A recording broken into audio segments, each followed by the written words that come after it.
He's like black friend dropping, like name dropping type. Like he's got so many black friends. Wow. How are you not famous yet? All right. All right, everybody. Let's keep it going. Give it up for your next comic, Nick Brownlee, everybody.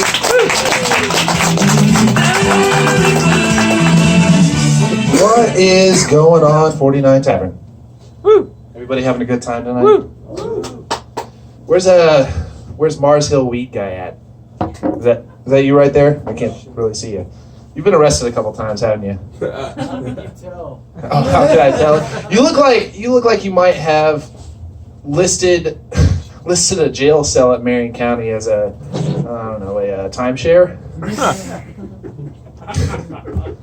Birthday suite. It's your birthday suite, huh? Birthday sex is fire in there, bro. What are the hookers there cost like what, 2 packs? And it's your birthday, it's free. Yeah. So I'm trying to figure out if I'm just a horrible neighbor or I live in a bad neighborhood. I feel like it's like the reverse Mr. Rogers. You know, instead of like, it's a wonderful day in the neighborhood, a beautiful day in the neighbor. To be a neighbor, whatever.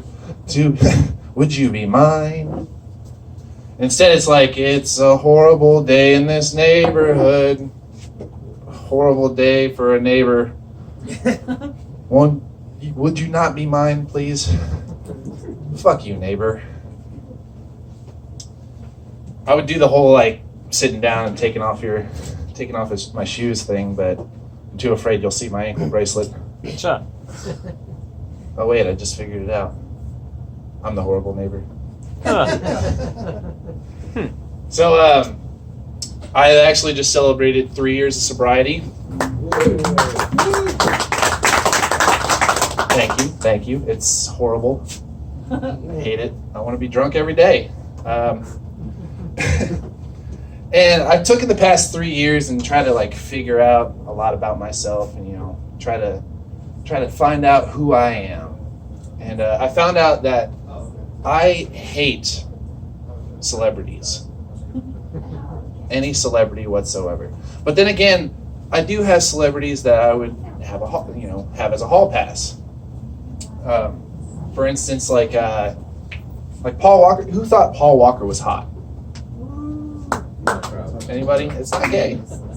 If you thought Paul Walker was hot. He's really hot now. Crispy. I think he's on the KFC $5 fill-up menu. When Paul Walker died, it took me a minute to figure out that he'd actually passed away. I just thought he had bad dandruff because when I turned on the news, the reporters kept saying that they couldn't find his head and shoulders. All right. Big crowd of Paul Walker fans in here. Got it. Or Amy Winehouse. Amy Winehouse used to be a hall pass of mine. I've always wondered what exactly her dying words were. Like, I'd like to imagine it was something like, they try to make me go to rehab, but I said...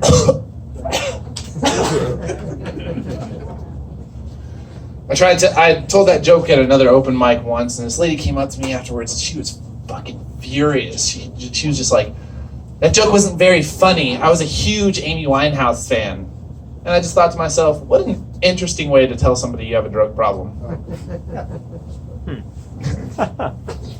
It's been a great past couple months, especially great past couple months to be an American. Clap if you agree.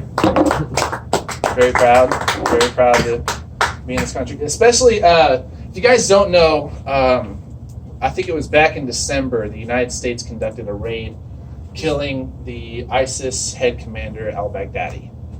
And the cool thing about that is he was taken out by a Delta Force K9. I feel like that's the ultimate trump card against cat people now.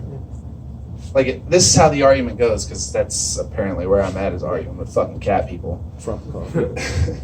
It'll just go something like, well, Mr. Whiskers, he's really docile and calm, and you just have to give him his little bowl of catnip and let him scratch his whatever the fuck that thing's called, the tree or whatever, and just leave him alone. That's all you have to do is just leave him alone. Really? My dog fetches my paper, occasionally does tricks, and fucking kills terrorists. I'm guessing there's a lot of ISIS fans in here today, too. Yeah? I've also found out that I'm actually a bit of a prankster. The reason being is I was actually, I was taking an Uber ride home one day from work, and we were heading down 465, and this guy was he was telling me, like, you know, you get those Uber drivers that like to give you their entire life story in 5 minutes, you know, and I decided it would be a good idea to sit right behind him and you know, whistle police sirens. So I just sat there and went.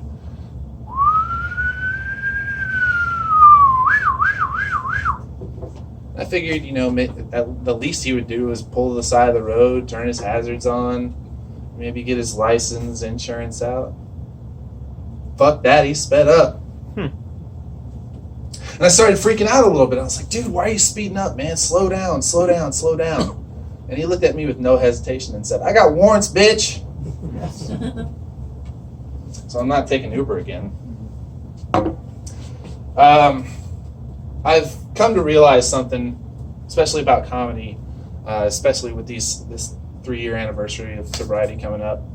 I've actually met a lot more sober comics than I've met anybody in AA meetings. Like, I feel like when I come into a comedy club, they should just hand me 24-hour chips, a cup of coffee, and some bagels. And for those of you that are here drinking tonight, this isn't a bar, this is an intervention. I'm dead serious. And like the bad thing about that is, like, I hate going to AA meetings. I hate it. I would rather be doing something else. And the reason being is because they have you go around in a circle, and each person has to tell their story about how they came into sobriety, right? And they always like over dramatize it. Like, here's exactly how it would go. All right, Kristen, what exactly led you to your path to sobriety? Well, I didn't realize I had a problem until I had to suck 6 dudes' dicks in the back of a big red liquors for a case of Pabst Blue Ribbon. Okay, that was a good story. Nick, how about you? Well, not that. All it took me was a $4,000 truck and a block of concrete. So, I mean, I've actually I've led to using stand-up comedy as a way to lead on to my sobriety, because, like, I mean, at AA meetings, you don't really have to pay attention to them. I'm stuck up here on the stage. I mean, where else you guys gonna look? All right, guys, that's my time. Thank you very much.